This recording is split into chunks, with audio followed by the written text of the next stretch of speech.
Real Talk Sports. Woo! We are here, baby, and I am no longer alone. I know y'all heard me on the last show. I was a little sad. I was a little dejected. I was by myself. Nobody likes being alone. You know, it's like going to the prom by yourself. Nobody wants to do that shit.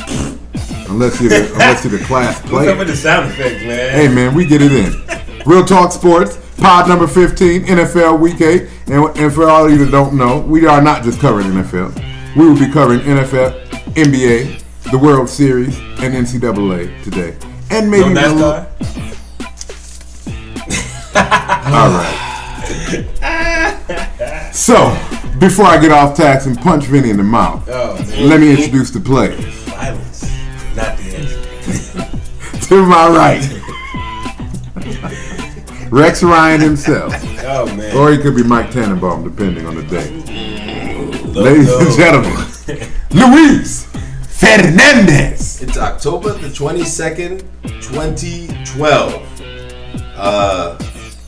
I don't like where the Jets are headed. We're in trouble, but I'm still here, and I'm back.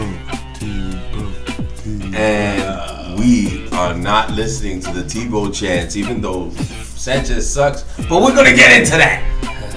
Go ahead with the introduction. Oh, I can go now? Go ahead, Mr. Go ahead. And next up, man. Once again, loving the spring colors in true Vinny fashion, wearing the powder blue right now. Mm-hmm. What does your shirt say? It's called Thinking You Should Try It Sometime. Okay. Ladies and gentlemen, the softest man in the room, Mr. Vinny Fernandez. I mean, I'll take that as a figurative statement because it's not literal.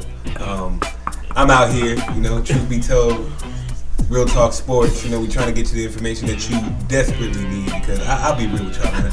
A lot of y'all are really lacking lost in the sports knowledge department. Some people need to, pick up a book and maybe read it instead of watching Stephen A. Smith, Jack Skip Bayless's dick on there. Let me interrupt you 1 second and give a shout out to Ashley, cocky and conceited Hunter, who tried to snap on me for congratulating my Detroit Tigers for making it to the World Series. Sweetheart, we swept your team. She was like, we played well. I was like, when you get swept, there's no such thing as. That's what I put in my Facebook post, like, we swept you. I don't get it. She's like, that doesn't mean anything. We're still the Yankees. We're still the best team. You're not the best team this year. How about that? And she was really arguing with me. She was really arguing with me. So shout out to you, sweetheart. And as I told you in my post, you need to start listening to the show. Get your life right. So yeah, we here, man. Real Talk Sports Pod 15. Because she ain't got it together. And I'm trying to help her. But it's all good. We're going to get into it, man. First off, let me glaze against these games from last week. It was some interesting games, and we actually, we're on top of things this week, so we actually have one more game on the slate for Week 7 tonight, Monday night. Woo, Monday Night Football. And if we can start there, we got the Detroit Lions heading out to Chicago, the Windy City, out there to play the Bears. The Bears. Hey, man, the Bears have been looking very good these last couple of weeks, man, coming off big wins against Jacksonville, 41-3. They're looking very good as an offense. Yeah. Their defense is still top in the league. Brian Urlacher. Hands down the best linebacker right now with Ray Lewis being out. Yeah, the best middle linebacker, no doubt. It'll be interesting to see if the Lions can, add up from what they did last week against the Eagles. Mm-hmm. I think they came out with a very lucky win. I want to see them show some of that dominance we saw last year. Yeah, I don't know what the Lions are which Lion team is gonna show up.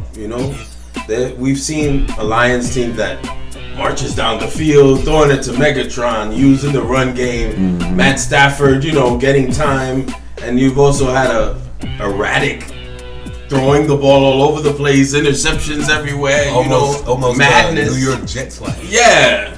That type of scatter. So you don't know put that on us. You don't know what Lions team is going to show up. And right. The Bears, they've looked good lately. So it's everybody figures out Bears. But don't get me wrong, the Bears look good the last 2 weeks. But before that, don't forget at the beginning of the season, this team looked just as shaky as the Lions. So it'll be interesting to see if which Bears team shows up as well. And plus, it's a division game. It's all you don't know what the hell is going to happen. Absolutely. See, I think part of it is attributed to the Lions having to learn how to win. This is a franchise that has been built on losing, outside of a few key players, and I can say that I watched. I think they have to get used to winning. I think last season was their first winning season in how long? They have to get used to winning, and then you have so much immaturity in that locker room. I think they're still searching for that definitive leader. Well, I see it's going to be a big night for Brandon Marshall and Jay Cutler. The Lions still have not addressed that secondary. It's been terrible for the last 5 years, and they still have not. That's a detriment, you know. Man, Brandon Marshall better have a big game. I mean, he's going to have a huge game. There's nobody on that secondary. They tried. We drafted 3 cornerbacks. Two of them are hurt. These guys aren't that enough, all right? 2 of them are hurt. I have a real problem with general managers who don't pick the right players at the right time. But I mean, come on, man. Bill Bentley looked good before he got hurt 2 weeks ago. I mean, He looked good. He's been starting the entire season as a rookie. what have you done for me lately? That's what I always I can dig it. And the Lions they're down to 2 cornerbacks. They re-signed Alfonso Smith, who was a preseason starter. And they released him because the rookies outplayed him. So now they're like, hey, man, you still out there? I mean, then you call Deion Sanders. No run from. Hit up some of these old guys, you know what I'm saying? Where's Hardy Nickerson at? Oh, God.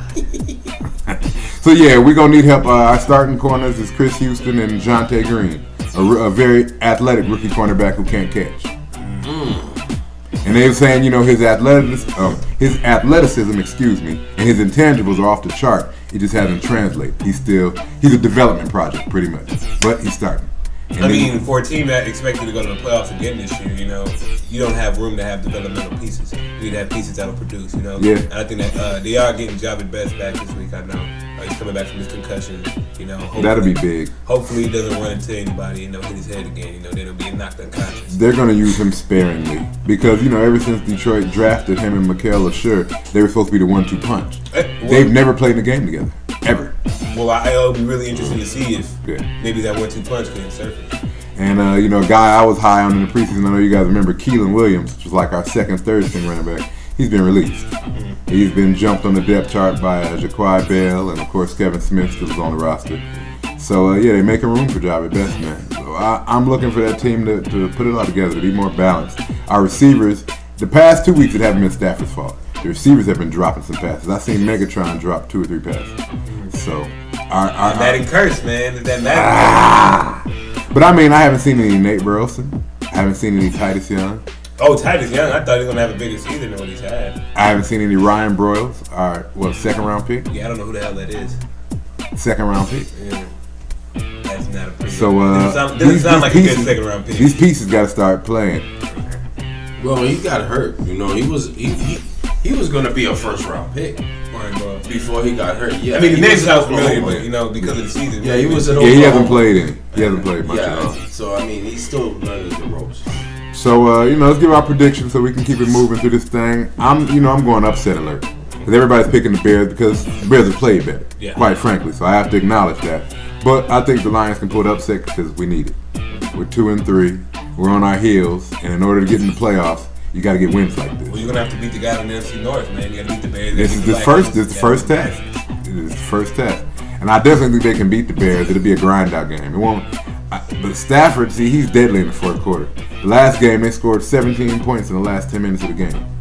So if they can shift that somehow to the first half and actually go into the second half with some momentum, that would pay dividends because the Lions have trailed still in every game this season in the first half, every game.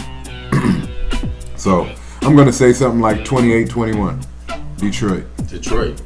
Wow. I got Bears 2017. 2017? Yeah, 20-17. Bears at home. Mm-hmm. The fan base is going to be crazy. Oh, yeah. The Bears team is coming off 2 big wins. I think they're going to keep it up, and I think that we'll see a Bears team that might be one of the top teams in the NFC. Yeah. I got the Bears winning 31-14. 31-14. Okay. All right. Well, I'll send you guys Lion t-shirts when we win. I'm going to glaze past all the scores last week because, as you know, we have a problem with time on this show. Oh, yeah. And that's getting caught up. But, we just have such a good time. I just miss you guys. We have to say 1 or 2 things. No, absolutely. It's not that. It's just always that one game we get stuck on. Yeah. And we spend up 12 minutes talking about it. So, yeah, we're going to give it to you. Last week, week 7, the Thursday night game, which was a huge game, the Seattle Seahawks fell to the San Francisco 49ers. I was about to say the San Francisco Giants. I'm thinking baseball. I'm tripping. They're out.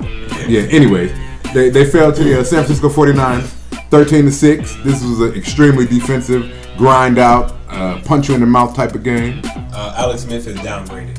Absolutely. Talk about Alex Smith, the same guy who came back from 13-3 season last year. This season he came into this game 4-1. No doubt they got the win. I'm sorry, they came in 4-2. Great win, but Alex Smith is downgraded. He threw a lot of bad passes, threw a lot of picks. He's not getting to his playmakers. Nah, and they've given him everything. If you plug in, I would say 25 of the quarterbacks that are starting in the NFL, that team is undefeated. But good win by the Niners, man. The defense won a big, and Frank Gore a big game. Yeah, they always come through. They beat the teams that they're supposed to beat. Yeah, Frank Gore and Marshawn Lynch both had over 100 yards. They both rushed well. Both of the running backs. It was a classic game. It was an old school game. These are the types of games I'm expecting to see now from the NFC West. NFC West, These grind out defensive juggernaut games, man. I'd have never thought I'd have been a Seattle Seahawks fan. I've never really liked them. Yeah. I've always thought they were a pussy team. Right.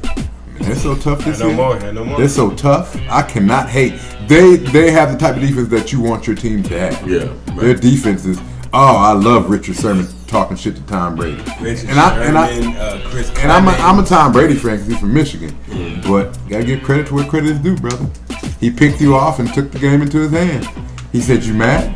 You mad? Mad, bro." I like that though. But I'm saying, hey, the Seahawks have been doing it ever since they won that bullshit game against the Packers. Yeah, that set them up. Looking at the league like, you mad? You mad? Fuck y'all. We the Seahawks.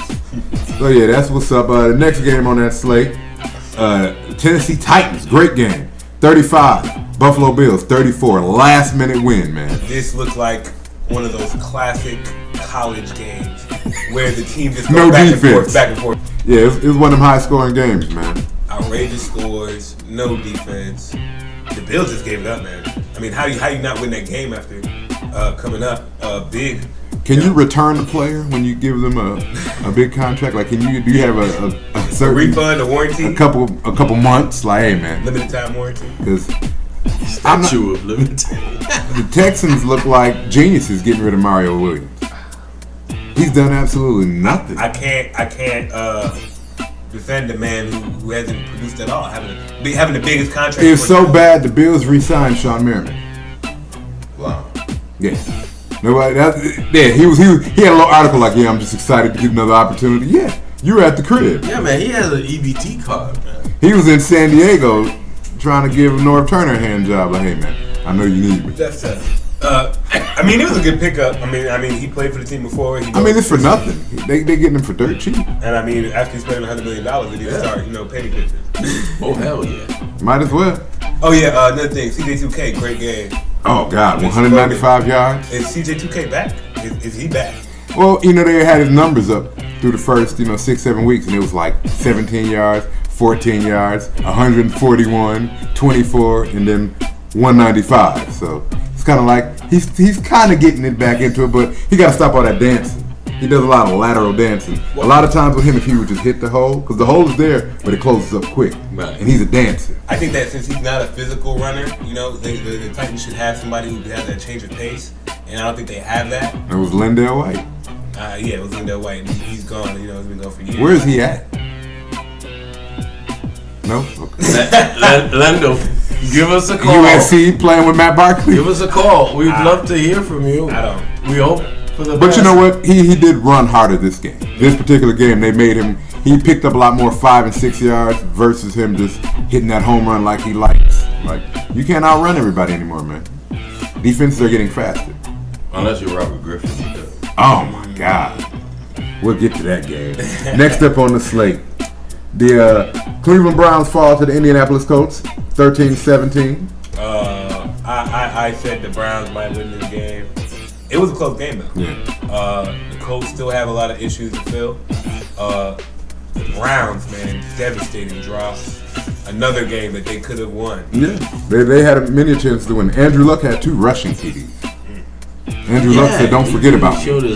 He had 2 rushing. And Brandon Whedon, for all the slack he's taking, he's turning into a very 264 yards, giving his team the chance to win. But these guys aren't stepping up. Josh Gordon with a crucial drop. I mean, had an easy touchdown catch. Yeah. Greg Little with the drop a couple weeks ago. We've been seeing that a lot from receivers, like especially younger receivers. Those key drops where it's like a guaranteed touchdown. Yep. It's like those, quick little brain farts. Running before you get the ball. You got to catch it first, brother. And don't be afraid of that contact. You're going to get hit. So you suck it up. You see that too. A lot of these receivers, they brace for that hit. It's like, you got to catch the ball.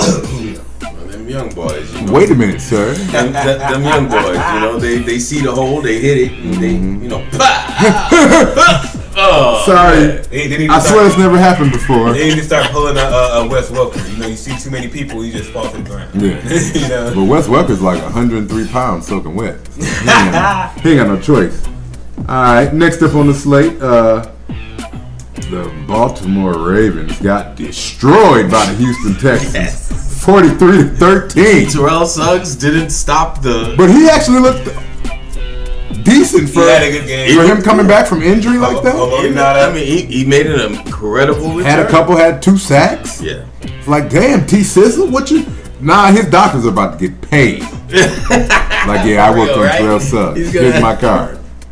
Yeah. Man, please. Man, but with this game, it just seems like you have a Ravens defense that is on the back end of their era of dominance. That's something you want to hear. Well, I mean, Ray Lewis is out. Terrell Suggs coming off an injury. Haloti Nada got injured during the game. You got a cornerback situation with Darius Webb out. A lot of dumb plays. I mean, I didn't see too much Ed Reed. But what it looked like was that the Ravens were expecting their offense to take a stance, to deliver. Show up. But that Houston Texans defense smothered them, and the Texans offense just went bananas. Well, no, Ed Reed, I did watch the game. He had one good hit. Arian Foster came around the corner on like a little sweep, and but he can't do it by himself. He's too old now. Well, they were saying he had a shoulder injury, and he lit Arian Foster up on that one. I think after that he re-injured his shoulder because he hit him. It was a good lick. They replayed it like 3 or 4 times. You could hear it like, ooh. But I mean, besides on this Ravens defense, besides Suggs and Reed, I mean, who else is there? Kerry Williams isn't good. I hate Kerry Williams. McClellan, what's his name? Magellan? Dr. Hightower hasn't panned out. Yeah. As people thought. I mean, you got to give him a chance. I mean, but I've given him a chance. We're almost at halfway through. But he wasn't expecting to have this much on his plate. You got to think about all those veteran linebackers. Well, I mean, you're a first-round pick, dude. Get over it. Suck it up. Okay. You're a first-round pick. You need to come in and step in and produce. If you don't produce, you're going to be slack. Matt Schaub looked extremely good. We had some Andre Johnson sightings. He was catching passes, looking good. 10 years in the league. He looked youthful yesterday. Well, I mean, when you're going against Kerry freaking Williams, I mean, these guys are horrible. Kevin Walter got a touchdown. Walter got a touchdown. Over Mr. Kerry Williams. First of all, the Ravens have had a problem with their cornerback since Chris McAllister has left. All right, they drafted Jimmy Smith last year. Jimmy Smith has not panned out. I don't even see him playing in games. He played in this last game. He looked horrible. I mean, I don't know what the Ravens want to do with the cornerback. I mean, I don't know what to say because I don't know. The secondary is terrible. It has been terrible for a long time. Put Anquan Bolden at safety. Why not? Torrey Smith back there. Nah, he's too pussy. Anquan actually likes to fight. You gotta have somebody with some balls. All right.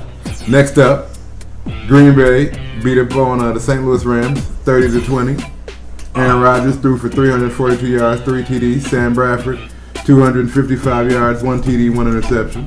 Aaron Rodgers is he's just hit that mode. Yeah. And he's gone. Scary mode. He's just I'm gonna throw 3 touchdowns every game for the rest of the year. Yeah. He threw that pass where he was like, running out of the pocket and he threw it like in a window that was like extremely tight. The size of a quarter. The size of a virgin vagina. Yeah.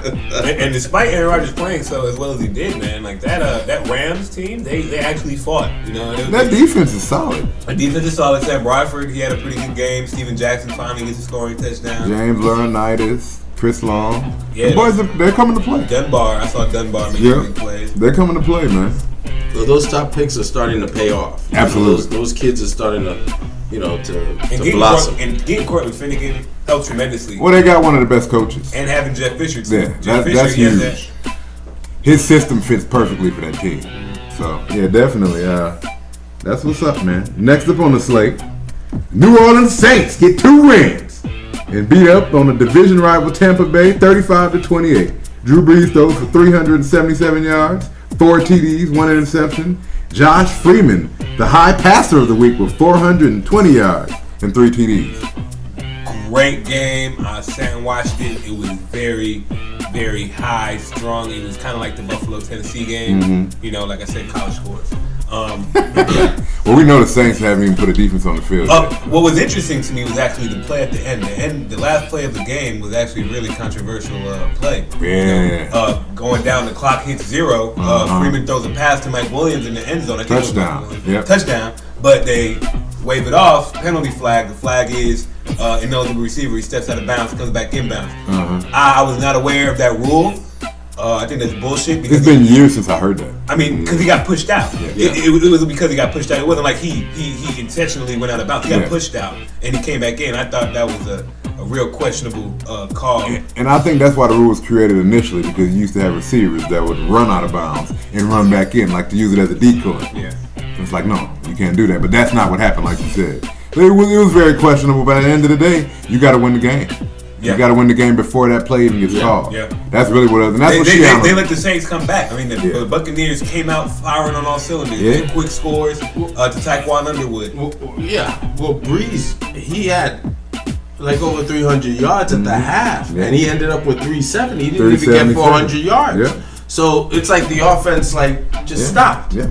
And so it really hurts when because they were the big reception from Vincent Jackson in 90. First of all, Vincent Jackson's full of shit. All right, they catch a 95-yard reception and get chased down by somebody. All right, you're a number 1 receiver. You got run down.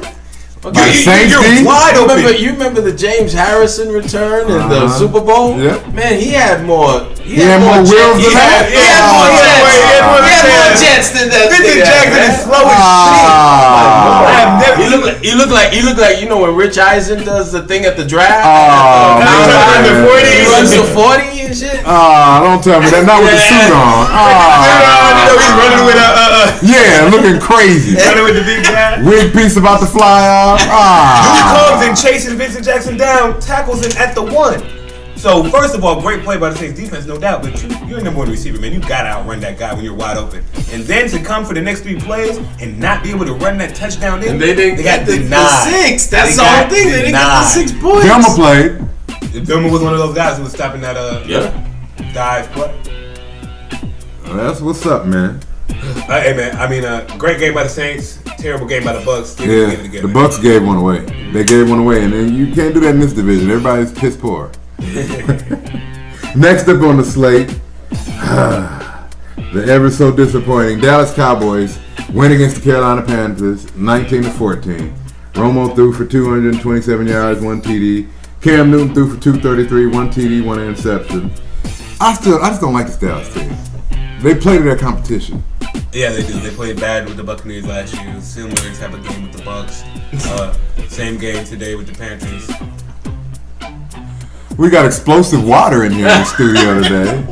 You guys are hearing a little popping and cracking. That's our water. That's our water. I don't know where we got this water from, but it's throwing us off. Crackling water. You were talking, Vinny. Man. Smirnoff. These Cowboys are good on paper, man. They're great on paper. They look very good. They have the 2 good receivers. They have the top flight tight end, the top flight running backs, the top flight pass rusher, solid secondary, solid defense, but it's just not coming together. So what's the problem? Tony Romo. Romo's the problem? Tony Romo, it starts at the top. On the field, it's Tony Romo.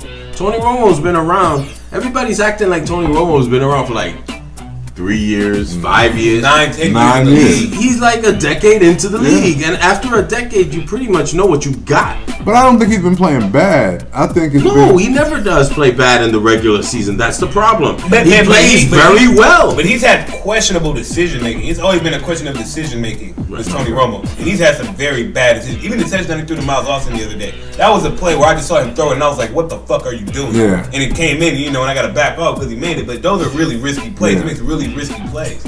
I think you got to go have a conversation with Jerry Jones, punch him in the mouth, knock him out, lock him in the closet for the rest of the season. Because he, like Lou just alluded to, it starts at the top. Jerry Jones sets his team back every season just because of the involvement that he has with the team. Well, I think that Jerry Jones has yet to realize that he needs an offensive star. He needs that one star guy. I mean, he had it in the past with Aikman, Emmitt Smith. He had the trio. Oh, he had a squad. Aikman. But now, you have the pieces. You need that one star guy. Like, look at the receiver set. These are great players, you know. I think Dez Bryant is an elite talent. I don't know about elite receiver. Yeah. Miles Lawson is a high-end receiver. But they're not stars. No. Running backs, not stars. Quarterbacks, not stars. Jason Witten is a veteran now. He's not as good as he used to be. DeMarcus Ware is their only big time name. DeMarcus Ware is the effing man. If he could play every position, I'd put him in every position. I mean, he does everything for that defense. Yeah, he is the man. And Jason Garrett's going after the season. Oh yeah, you think? Nick Saban's coming. Nick's? Oh my lord. Okay. Oh yeah, another thing, man. I don't even want to think what that's going to like. Yeah, that just blew my mind. I just want to throw that at y'all. That has Lou Holtz written all over it. Oh, that's tough. Breaking news. I think Saban will be a better. Breaking news off of this game, by the way. The Carolina Panthers, they listened to what Cam Newton said. When Cam Newton is upset. Cam, baby. Listen, when you're in front of the media, you cannot be your honest self. Give me suggestions in the suggestions box. Cam, you're being extremely too honest with the media. Check this out. I went to college for media. It's just like politics. You do what you have to do to appease the audience. Cam Newton wears his heart on his sleeve. That's the problem. In the game. You can't do that. Look at Eli Manning. I think Eli Manning is a perfect example. Stone-faced. Yeah. Right? And Cam Newton, he gets too emotional. I mean, I understand when you're happy and you're excited. Yeah, show that excitement. But when you're losing and you're down, you can't show that emotion. That you're down and that you're Think about it. All the great quarterbacks fluff it up. Tom Brady, Eli, Peyton, Aaron Rodgers. These guys don't ever tell you their real feelings. Drew Brees. They make statements like, "We have to play better. We didn't get the job done." Write down a list of statements after wins and losses and just go off that sheet, Cam. Because you saying that something has to change, you don't like this feeling. You sound like a woman on her period. I mean, but the way the teams play, I look at the play of the team. They have come in games where they've been very close, but they haven't had everybody together. The chemistry isn't there. The defense, Kuechly was a great pickup, and he's a great player, but it's not enough. They got to pop one to receiving core. They need Steve Smith. I think it's about time. Yeah, it's time. I understand he's a great receiver, and I think he still has some years left in him. But I think you still need that other guy, and that other guy. Yeah, they're asking too much of him. LaBelle, he's not good enough. These running game.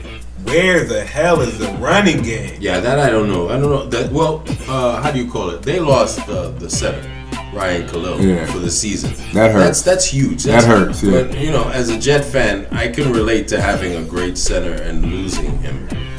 That's critical to your offensive line, and their offensive line just isn't any good right now. No, they're not, and they're relying on Cam's talents, and he's not clutch. He's not saying he's not clutch, but he's not finishing. He can't do it by himself. He's not right, but he's not finishing this season. Last season, I think it was a bit easier because teams didn't know how to prepare.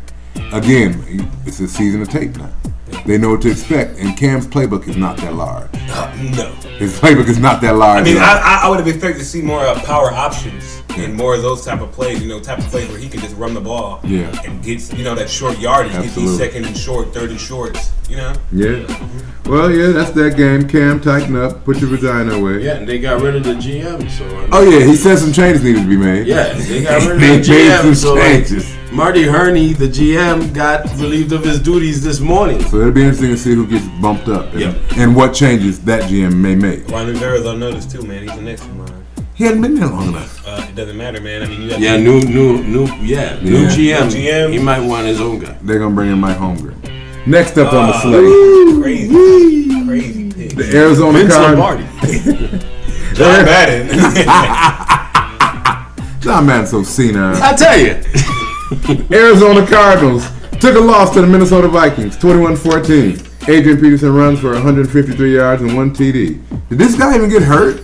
Adrian Peterson is a man. AP is a beast. He's the truth. He's a monster. There's nothing else to say. He's the best running back in the NFL. Whose injury recovery was better, his or T Sizzle?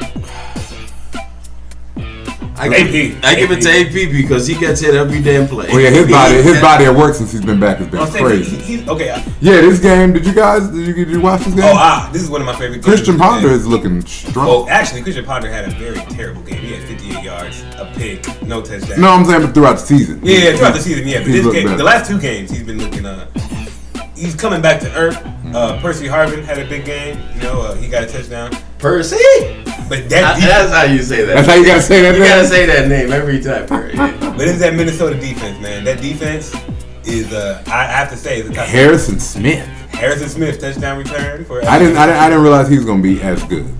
Jared Allen still looking dominant. Jared Allen's the man. Still dominant. Yeah. All the Antoine Winfield, a guy who I didn't expect that. Old ass. He's playing very well. He made a big, really. I gotta see what kind of diet this dude got. But it was a good game. Cardinals, they have issues with the quarterback. Their back's hurt. Skelton. But I mean the quarterback issues. Just having that revolving door. Yeah. Either Skelton's playing, he gets hurt. Cobb comes in. Cobb's playing well, he gets hurt. Skelton comes back. You know, you never know who's going to play. The running back, Stevens Howland, though, had a good game. He ran well, over 100 yards. You know, but it's a work in progress still for the Cardinals. Yeah, you know. They're always in flux. I'm just glad because, 2-3 weeks ago, everybody was like, oh, the Cardinals. No. I mean, their defense is legit, no doubt. But it's just that offense. Yeah, Red Skelton as your quarterback. That's a John Skelton. He just gave him a whole new name, Red Skelton. Who was that? That sounds good though. It sounds better than John Skelton. That's a comedian. He used to be. He used to work. I don't know this old. You never heard about the Red Skelton show, man? Nah, I haven't heard of that. Red Skelton, man. Is that on black and white? Yeah, it's black and white. Figured. It sounds black and white. When Abbott and Costello had their show. Okay. Abbott and Costello. Okay, I'm familiar with that. I wasn't even a sperm yet. No. You weren't even. Your mother wasn't even a sperm. Yeah, I'm about to say that goes a bit back. But we digress. Next up on the slate. Red. The next game was a great game. I watched this one. The Washington Redskins lose a tight one to the New York Football Giants, 27-23. RG3 had 258 yards, 2 TDs, and 1 pick. This was a dogfight. These teams went back and forth. This was a good game. I watched this game. This was a classic game. Yeah. This was an excellent game. RG3 threw some pretty balls. I wanted to watch other games, and you couldn't turn it. I couldn't go away. Santana Moss had 2 touchdowns. I actually missed out on that Arizona-Minnesota game because of this freaking This game was better. This game was, everything. It was like, and it's not just, I don't know what it is. I guess it's New York, but maybe it isn't. I don't know whether it's my bias or whether, but it just had a buzz to it. It had this whole playoff atmosphere to it, man. It's RG3, man. It's all about RG3. And he is a star. He is a stud. He's a stud. And he had that team playing motivated. Because their offense looked good. I'm disgusted with that Redskins team right now. I'm very happy. Why are you disgusted? I'm very happy with RG3. I like what Mike Shanahan's doing. I like. What about that? I'm about to say Alfred Morris is playing. The offense is great, man. But that defense, it is a travesty that RG3 puts up one of the most a historic, in my opinion, a historic comeback on a 4th and 10. All right, that move. That was sexy. Made a crazy move. That was sexy. Then he made a big time run. Then he throws a touchdown back to Santana Moss to take the lead on the road. On the road. All right, you got a minute 30 left. He's playing like a veteran. And then the defense comes in, gives up a 77-yard touchdown pass. You see the replay. You see 4 members of the secondary chasing after Victor Cruz. Are you serious? Yeah, that was ugly. D'Angelo. Where was D'Angelo Hall? Trailing. You seen that 23 pant? Are you? But doesn't he have world-class speed? Are you? Didn't look like it.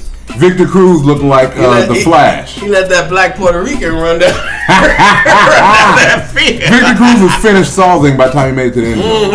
I'm just disgusted at what that Redskins defense has. That secondary. Hey, man. Awful. They lost their leader. They lost Arakpo, and they lost one of their best D&D tackles. That has nothing to do with the secondary. Oh, yes, it does, actually. Well, I mean, the fact that there's nobody playing deep on Victor fucking Cruz it's not like this guy's new. Or he's been doing the salsa dance for 3 years now. That's what it feels like. Victor Cruz is the best slot player in the NFL. He might be one of the best receivers in the NFL. He's the best slot player, period. He's surpassed Wes Welker this season. To me, he's a top 3 receiver in the NFL. He's top 3. But specifically in that slot, who can you get to guard him in the slot? Who are you going to put on him? He's dangerous. I mean, the only other guys who I can think of who have his type of speed and his type of talent, maybe Mike Wallace, or maybe, like I said, Wes Welker. Yeah. Deshaun Jackson when he was good. Mike Wallace looked like shit in his game. Oh yeah. Oh man, I just had to say something about that Redskins defense. They totally. I know, but Eli Manning, as usual, oh reliable. You know what I'm saying? Oh reliable. And like I told our good friend during the Super Bowl. Don't worry, you got Eli. You got Eli. And like I've said before, and people hate me for it, I still stand on top of this. I draft Eli over Peyton. And I know you guys hate me, and you think it's blasphemy, but Eli is clutch at the right time. But I mean, it would help. It really would help. I mean, Eli Manning, no doubt, he had a terrible game up to that point. He had a very bad game up to that point. But that's Eli. But it washed because closes. Of that play. He closes. You know what I'm saying? I wouldn't pick Eli over Peyton only because of the fact that Eli doesn't do it all the time. He's still inconsistent. He's still one of the greatest quarterbacks in the NFL. Don't get me wrong. He's a closer. He's clutch, but he is inconsistent. And I'll take that inconsistent any day over Alex Smith with 2 Super Bowls. Hey man, but I mean, once you got to throw against a freaking secondary like the freaking Redskins, all right, the fact that he had 2 interceptions period is ridiculous to me. Yeah. I know, but the story was RG3. RG3. And I have to throw out what he said after the game. They were talking to him, and he was asked why he could seem so comfortable in really tight situations at the end of games and stuff. And he just laughed and he just said, "You have to be, big." And he goes, and the next line he said was, "Even though you don't know what's gonna happen, you have to feel like something good is gonna happen." Yep. And I was like, there you go. Go mentor Cam, goddammit. Mm-hmm. That's all I'm gonna say. Hey, RG3, what? He has the same problem Cam does. He don't let him defense. And the giant defensive lineman Tuck and all these guys are like, to hell with the football gods for putting this boy in our division. We got to see him twice for the next how many years? The first half of that game, that defensive line was not around. They got it together though. Tuck got his first sack of the season. Oh yeah, he did get his first sack of the season, but it took him a second. I've never seen JPP like swinging and missing like he did. Because he didn't have any sacks, did he? I don't think he did. No, he didn't. And he made that fourth down. Yeah, down. He made that move on JPP. He did a move on JPP. I was like, what? Y'all better watch out for RG Thrizzle. He's looking every bit the part. He's real, and I'm happy he's on my fantasy team. He's looking. Oh, okay. Here's this guy. Bang bang. Next up on the slate, the toilet bowl game. Oh, also Fred Davis suffered a season injury. And they brought back Chris Cooley. They should have never let him go. Right. They should have never let Cooley go. They needed a backup. He's perfect. Well, I mean, he's been serviceable on that team. He's never played bad statistically for the Redskins. Yeah, no doubt. You don't get rid of him. But, it's cool. He's back. They need him now. They're blowing him. The toilet bowl game of the week, as I was saying, the Jacksonville Jaguars 23, the Oakland Raiders 26. Carson Palmer, for you, Vinny, 293 yards, 1 TD, 1 interception. He's a bum! He won the game.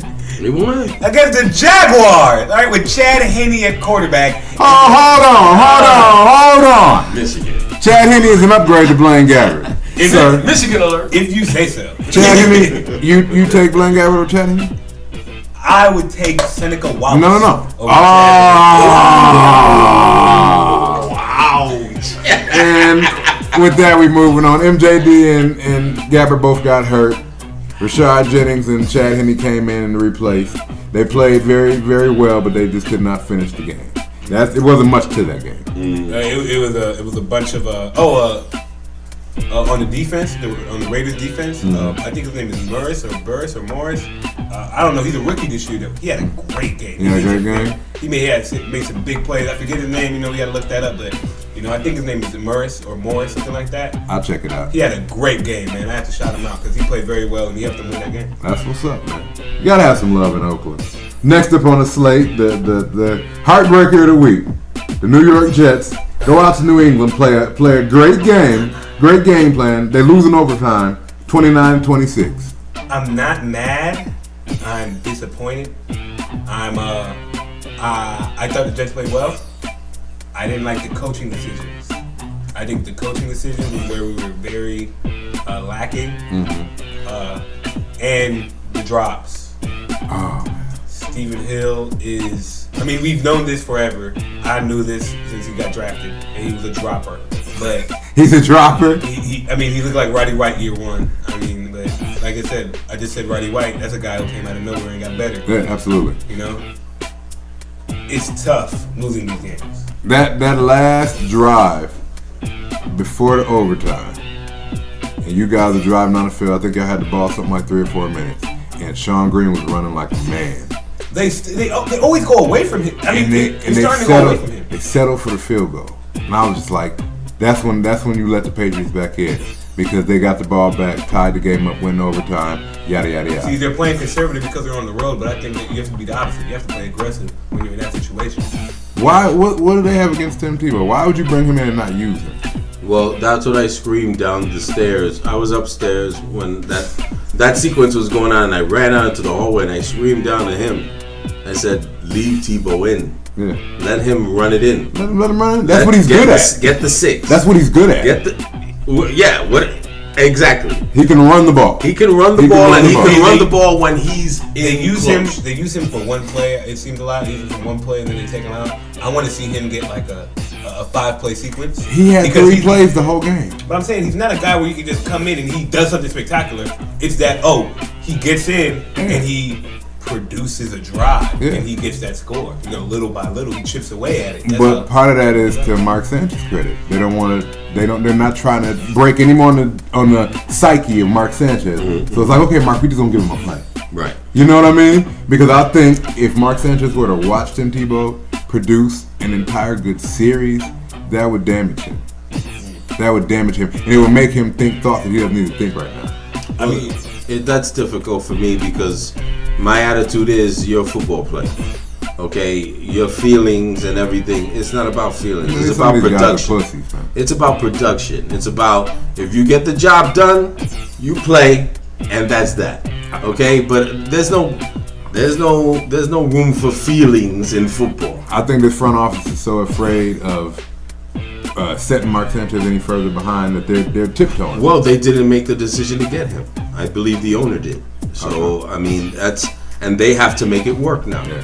So, I have to say that about Rex and Mike Tannenbaum. They have been put behind the 8 ball. Well, shout out to Rex and because they've been managing well. Yeah. Shout out to them. I gotta give a shout out to Gronkowski. Rob Gronkowski, man, he hasn't had a great year so far, but I mean today he showed why he made some big plays. No, I can't shout out New England. I mean, I gotta give credit where it's due. Laurent, he got a touchdown where Laurent Landry's playing. I thought great defense. I'd rather shout out a New York Yankee than a New England. But I mean, Gronkowski is a Patriot who, no doubt, he's on a team I hate, I despise. He's a player that I like very much. Yeah, he's solid. As long as he keeps his shirt on, I'm fine. and then if you got it, flaunt it. Now, of course, you would say that, lilac. I had to get something for my Jet fans because everybody who wants to look at the glass half full and whatever. These are the league rankings. I'm gonna make it short. I'm not gonna be specific as far as why you gonna do the this numbers. To me, man? You gonna make us cry. But the league rankings so far for this season for our Jets on offense. For yards, we're ranked 20th. Passing yards, 23rd. Rushing yards, 10th. We're in the top 10 in rushing yards. Pretty good. Points per game, we're 19th. Yards per game, we're 29th. Touchdowns, we're 17th, and field goals, we're 19th. So basically, we're middle of the road. A team that's up and a team that's down. On defense, it's worse though. On defense, the yardage, we're 24th. Passing yards, we're 15th. Rushing yards, we're 31st. We give up. There's only one team that's worse than us, giving up rushing yards. Points per game, we're 21st. Yards per game, we're 19th. touchdowns were 21st, field goals were 24th. We're middle of the road, people. We're going to have up and we're going to have down. And that game was a microcosm of what we are. That's what the Jets are. Up and down, up and down. Well, I mean, with the injuries that we've had, I thought that if we did have Revis or we did have Holmes, we could have won this game. Now it's showing that the injuries. Y'all could have won this game with the team y'all had out there today. Yes. I'm not going to make that excuse because the Jets had the opportunity to put that game away before the overtime. Multiple chances. Stephen Hill, please get a psychiatrist, get a psychologist, get a therapist, get somebody. I know a good person here at Winway in DeKalb County, right by where you're from, okay, who can help you with that. But you have to catch the ball. Catch the ball, all right? And then you can worry about the rest after, but catch the freaking ball. You are open all the damn time. He had a great game up to that point, but that was not, it wasn't even crucial. It was, I mean, we collapsed after that. It was monumental. Yeah, because I think epic. It took the air out of the stadium. Totally. It took the air out of the stadium. But when I seen it, I was like, no! It was perfect. It was a good pass. And yes, it was an excellent pass. And to his credit, Stephen Hill, he stood in front of his locker and he answered all the questions. He said, "I'm trying to run before I had the ball. I didn't keep my eyes to the tuck. I didn't do my job, and it's my fault." And I give him credit for that. But it's like, how many times do we have to remind you about this? Yeah. Catch the damn ball. We knew this when we drafted him from Georgia Tech, and he dropped the most passes out of anybody. But he has the capacity to learn. Football. He needs to learn. Learn it now. Does he? It's New York. You don't have 2 years. He has the capacity. He has the capacity to learn. Do it now. He has the capacity. I mean, what I'm seeing is chronic. This isn't the first time. This will pay dividends in the second half of the season. I think that Jeremy Curley is number one. He can do it. You guys get to see the Patriots again, so you guys get a chance to get revenge. He can do it. Jerry Rice sucked his first year. He had hands of stone. He was terrible. I don't want to support the fact that he put Jerry Rice and Stephen Hill's name in the same sentence. Hey man, you better get up on your team. See, guys like you. Oh my God. I'm a Stephen Hill Aren't fan. you a Jets fan? I'm a Jets fan. Yes. Definitely. Are you sure? I am. But I keep it real. Are you a Giants fan? Okay, you're looking at Jerry Rice's overall career. I'm talking about Jerry Rice's first season. But that's like talking about his first season. But that's like coming out and talking about a basketball player in their first year. Like, oh, he was all right. Michael Jordan was all right. Get the fuck out of here. Don't put up these names together. No. Michael Jordan got cut in high school. I just don't want you bringing up these names. You know Give what? me somebody who's not a Hall of Famer. You know what I found out? That's a lie. That's a lie? He's been lying about that. He actually was not cut. He wanted to be on the varsity and he was put on the junior varsity. So he quit. He said, "Fuck y'all. Y'all ain't gonna put me on varsity. So I ain't playing." So Jordan, you lied to me? But that's not. I supported you for 15, 20 years. They cut him from varsity. They didn't let him play varsity. Yeah, no, he painted a very pretty picture. Damn, Jordan, you got. And in fact, even said it on his Hall of Fame speech. Yeah. And it's basically not true. Well, I guess it shouldn't surprise me. I just think that my dad has a hatred of all Michael Jordan. Michael Jordan is the biggest politician in basketball anyways, but we digress. The last game on last week's slate, the Pittsburgh Steelers beat the Cincinnati Bengals 24-17. The Steelers barely made it out of this game. Hey man, Steelers, no matter what happens, their defense, top of the league. And people have questions about it, even with the injuries. I mean, this is a team that every week, they're scary to play against. Shout out to Chris Rainey and Jonathan Dwyer. They ran the ball well. Excuse me. Dwyer. Georgia Tech, I know that. And Chris Rainey out of Florida. Those boys ran the ball extremely well to be like the third and fourth running backs on that team. They ran the ball extremely well. They didn't miss a beat. Mike Wallace looked like shit. He dropped 3 huge passes. AJ Green didn't have the greatest game. He did get a touchdown pass, but he didn't have a great game. Only had 1 reception, 8 yards, and for the touchdown. Antonio Brown is extremely fast. He is. I knew this when he was coming out of Central Michigan. He is legit. He is extremely fast. I seen him take when they did like a wide receiver reverse, and he looked like He's legit. He looked like a horse. Did you ever see him in college? I didn't follow him much in college. Okay. I didn't follow him much in college. I heard about him. I can't lie. I didn't follow him much in college, but since he's been a Steeler, when he gets that ball, you like, man, this guy has dangerous speed. Yeah. He got around that corner, he ran that reverse, and initially there was some pressure. There was some Bengals waiting on him. And I think once he got close to him, they didn't realize how fast he was. Because it was like I got the tackle, wait a minute. Yeah, where is he going? Wait a minute, come back. It was like he hit the turbo button like on Madden. Like, damn. Okay. But yeah, the Steelers, they pulled it out, but the Bengals played a good game. The Bengals played a very solid game. And it was a very entertaining game. You know, a division game. Sunday Night Football. They always play well against each other. Yeah, I mean, I didn't get a chance to see it like I wanted to. I got caught up with, personal stuff at home. But what kind of person? Again, it's well. Anyway, so I mean, you shut up, boy. Nosy ass. So I have to sit back and watch it again, but I really got the sense that Steelers, they stepped up and showed who they are. They did. Big Ben, shout out to him. It was a few sacks that he should have been down, and Big Ben, for as big as he is, he can move. Oh yeah, he gets out of the way. He shook off Pico one time, and I was like, damn, because it looked good. Yeah, he's strong as an ox. For him to be so big and long and tall, you would expect him to go down like a ton of bricks. He goes down in slow motion. Yeah. You notice that about and he can still throw good passes. He can still throw it while he's going down. What? Yeah. Big stat for the Bengals. They've so far had 4 divisional games. They've lost 3 of them. That doesn't pay dividends later on. That doesn't look good for their playoff hopes. I hope they try to even it out. That's the best they can do right now. But yeah, they're 1-3 on the division. So we are already at 51 minutes, just getting through the games from last week. Crap. But it's cool. We're going to go ahead. That was all the games from last week. We're going to go into the games for this week, and then we're going to break into our teams as usual.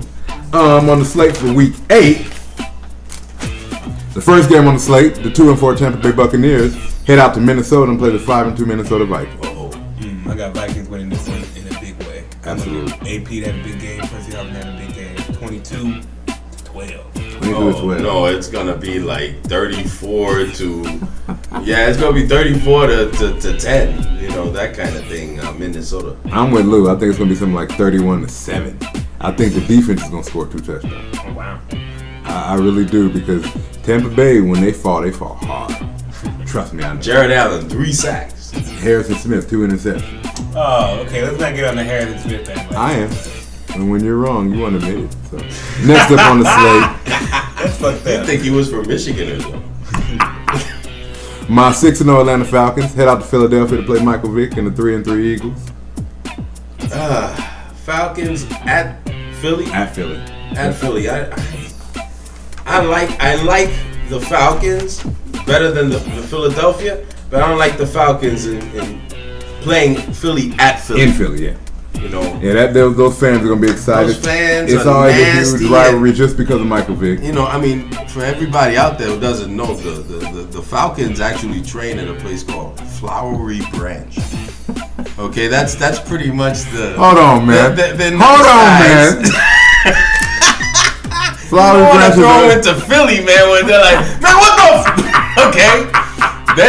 It's going to be hostile, man. Okay, so wait a minute. You're going to throw in Flowery Branch, but Philly's mantra is the city of brotherly love. Man, that's some gay shit. Oh yeah, we're the city of brotherly love. We're not a homophobic. That was the Benjamin Franklin days. Benjamin Franklin? How old are you? Are you a vampire? Man, pick a team already. Abraham Lincoln, vampire hunter. God, give us a score. What game are we talking about? The Eagles and the Falcons. No, the Eagles. The Battle of the Birds. The Battle of the Birds. I like Eagles better than I like Falcons. I think they fly higher than Falcons. So I'm taking the Eagles 23-20. I'm a Falcon hater. Fuck the Falcons. I think the Eagles gonna win this one. I think it's about time we get to see the big stuff from Mike Vick and those guys. And I also have LaShawn McCoy on my fantasy team, so I expect him to have a huge game. I'm gonna give the Eagles slight edge, 24-23. If anybody knows anything about birds, eagles are opportunistic hunters and falcons are killers. So I'm gonna go ahead. They put out an episode of Nature. and that's when you how many football games? Oh man. I'm gonna say Falcons 31, Eagles 28. It's gonna be a close game. We're gonna win by that last second field goal that has been our friend. I mean, I wouldn't be surprised if the Falcons win. I'm just, I don't think it's gonna be a blowout. I think it's gonna be a very close game. I think it's a close game. I think it's gonna be 31-28. I need to find out the weather too, because if it's cold out there, yeah, Falcons gonna, because I heard. Nah, I think even if it's cold out there, Michael Vick got hands of butter. I mean, he's just gonna slide out of there. The Falcons are an indoor team.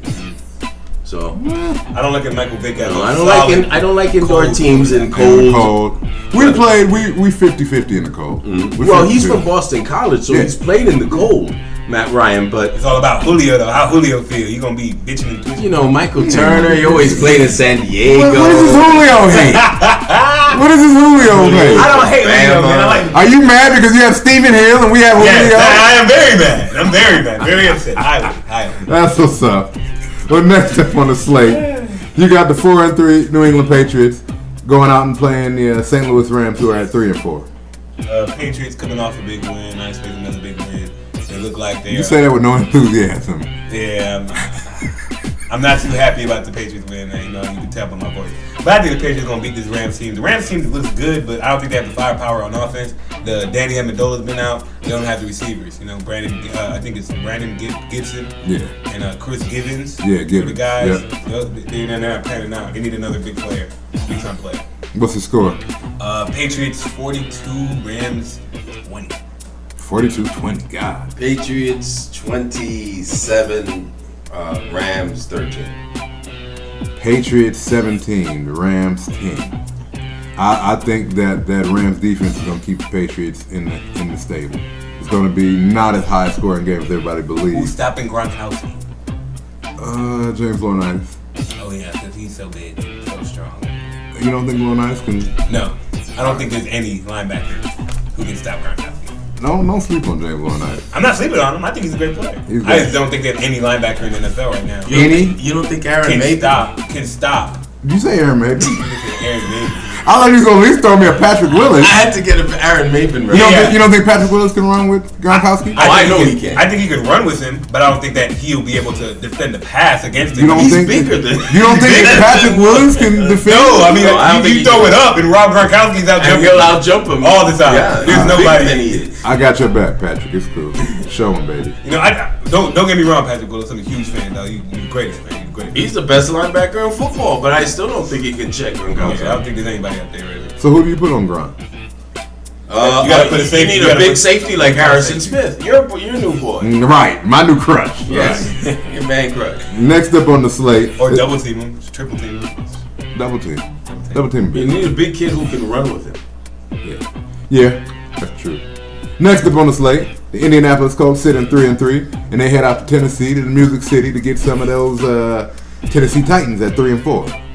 Man, I actually think that the Tennessee Titans can actually win this game. I think the Colts have looked bad the last two games. Barely beating the Browns, losing to the Jets. Who's gonna stop CJ2K? Well, I think that's the whole key, man. And if this Tennessee defense can rush the passer, if they can get to the quarterback, we can see a win for the Tennessee. You mean Jovan Hayes? Cameron Winkley? I'll pick the Tennessee Titans. Okay. What's the score, man? I got the Titans winning a close one, 2017. Okay. It's the fun part of being an analyst. You gotta really try to think. These scores aren't easy to let you fans, so it's not easy to pick these scores. Hey, I'll tell you now, man. I make them on the whim. I speak how I feel. I just really feel that the Titans, coming off that win last week against the Bills, they can go in and beat the Colts. Well, you got to think momentums and you got to think matchups. Well, yeah, exactly. And I don't like the Colts right now. I don't like what I'm seeing, defensively. But Tennessee has given up like 238 points so far this year, and that does not look good because I can see Luck going bananas. Yeah. So I'm gonna say Colts pull it out, 17 to 10. 17-10. I'm actually gonna agree with you wholeheartedly. I think Matt Hasselbeck's going to get hurt, and it's going to be over. Because Locker's out. Matt Hasselbeck, he's been taking a lot of hits for the past couple games. Who's next guy in line? I don't know. I have no idea. So I think the Colts are going to pull this one out. Andrew Luck has been playing extremely well. I think he's going to be the determining factor of this game on how well how many touchdown passes he can run or pass at this point. Shit. He's looking more like a running quarterback than some of the other quarterbacks who are supposed to be running quarterbacks. So, yeah, I'm going to say Indianapolis Colts 17-10. Next up on the slate, the San Diego Chargers at 3-3 versus the 1-6 Cleveland Browns. 1-6. Hey man, if this was a game that the Browns can finally win the game, I mean, don't get me wrong. I like the Chargers. I think the Chargers are a solid team in this. They're not a solid team. I think they can win the division. I think they're That's not saying much. But the Browns, man, they've been playing very well, and I really feel like this is maybe the time we get to see a couple of wins, some surprising wins. Kind of like the year when they beat the Patriots. When they just came in, they shocked the world. I'm going to pick the Browns, man. I really feel like Brandon Williams coming together. Trent Richardson's a good running back. Josh Gordon's proven to be a legit receiver. That defense is playing well. Joe Hayden. Those guys. I'm going Browns. I think it's going to be a higher scoring game. But it's still iffy because you don't know what San Diego team you're gonna get. I'll pick the Browns though. Browns 27, Chargers 20. 27-20. Where is it? It's in Cleveland. It's at Cleveland. I'm picking the Chargers because they're 2-1 on the road. They're 1-2 at home. The Chargers, they're also being very finicky. They're only giving up 137 points. Remember, they played the Chiefs earlier. I know. It's like you got to the worst team in the NFL. But I think the Chargers will take control of the game. I think I'm gonna say Chargers 28 to 20. 28-20. Okay. Now see, we gotta remember Trent Richardson's probably not gonna play. He got pulled the last game because of that rib injury. Right. He tried to play on it. He didn't look good. He looked hurt. So we have a Montario sighting. Hey man, he scored this year. Yeah. He scored. He's not as bad as his name. You know what I mean? If his name was like Chuck Brown, nobody would say anything. Nobody would say anything. But the fact his name is Montario for Montario Hardesty, Montario for Montario. I'm gonna definitely pick San Diego. I think this is one of those games where they look like the team you think they are, and they're gonna blow it out. It's gonna be something like 32-3. Oh my. Yeah, it's gonna be ugly. This is the game that you be like, okay, San Diego got a good team. Then next week they'll go out and lose and get blown out. Right. So yeah, I'm gonna pick San Diego. No doubt. And next up on the slate, the red hot Washington Redskins, who are playing way better than their record at 3-4, head out and play Pittsburgh Steelers at 3-3 at Heinz Field. Man, this is going to be a hell of a game because I expect to see RG3, kind of show what he showed last week against the Giants, but I also see a Steelers defense that, these guys are real. These guys are good. These guys get to the ball quickly. I'm going to pick the Steelers because I don't think the Redskins defense has an answer for Mike Wallace, Antonio Brown, Heath Miller. I don't know if Mendenhall coming back next week. I don't know what's the issue with that. It really doesn't matter. Their running backs are okay. Yeah, but I just don't think the Redskins are going to have a chance of scoring with that team. I'm picking the Steelers grudgingly 21-17. What is Antonio Brown going to do to that secondary if Victor Cruz did what he did to them? Okay, Antonio Brown and Mike Wallace. Hell, Heath Miller. So, I mean, I'm saying Pittsburgh, because, again, defense. What do you mean, London Fletcher can't keep up with Heath Miller? No, I don't think so. London Fletcher also had an injury the other day, too, so we don't know what's up with him. Yeah, and so, I'm going Steelers. RG3, I love him, but I definitely see the Steelers. Like 24-16. 24-16. I think this is going to be a dogfight. It's going to be a low-scoring game. RG3 is going to be banged around. He's going to make a few great plays. I'm on upset alert. I'm on RG3's side this game. It's going to be 13-10. That's the side I love to be on, man. But with that defense playing the way it is, man, it's hard. 13-10 Redskins. I'm gonna go ahead and step out on faith. You know, I gotta have my flyer game every week. Man, I already had 2 flyers. You already had 2? Next up on the You could slate. be wrong at least once. You know. Next up on the slate, the 3-3 Miami Dolphins head out to that division rival, New York Jets at 3-4. And they're coming to New York. Jets are going to win, and they better win. Because if they don't win, I'm going to start wearing them red, white, and blue. I hate to ask this, what y'all going to do about Tannehill? He's been playing good. I think our secondary has been playing legitly. I mean, yeah, they have. Antonio Cromartie, he played great. Kyle Wilson's been stepping up. I don't think they have the receivers that's good enough. I'm more worried about Reggie Bush. Devon Best, Brian Hartline. Exactly. You draw a blank. Exactly. I'm more scared of Reggie Bush and what they can do with the run game. And I expect us to get to Tannehill. I see it as something like the way we treated Andrew Luck. Okay. The way we treated him. Get to the quarterback. That's all it is. Okay. I got the Jets winning this one. I got us winning big, actually, 24-10. Okay. Okay, I see. I didn't realize the Dolphins' defense was as good as it is. Mm-hmm. They, only allowed 117 points. So they're 1-2 on the road. I don't trust Tannenbaum in MetLife. Tannenbaum. Yeah. Don't worry about it. So I don't trust. I think that the MetLife, the Jet fans are gonna be all over him, and Jets are gonna pull it out. It's a division game, though. Yeah, it's gonna be a tough game as usual. It'll be like a 28-20, 24 type game. 28-24 Jets. I'm gonna take the Jets 23-20. I think that it's going to go back and forth for a little while. Sean Green is going to have over 100 yards rushing. Stephen Hill is going to make up for his mistakes. Jeremy Curley is going to continue to play solid. Mark Sanchez is going to look like a complete quarterback this game. Time out. You said Mark Sanchez is going to look like a complete quarterback? Absolutely. I don't think that has ever happened in his career. Well, he will this game.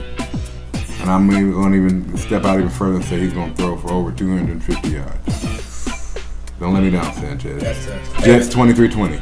I just want to say one thing, man. I got to apologize to Sean Green. I've been hard on you, man. Yeah, you've been punching him in the mouth. I have, but he wasn't producing, man. When he's starting to produce, I give credit where it's due. But they weren't giving him the ball. Oh, and Jeremy Curley, man.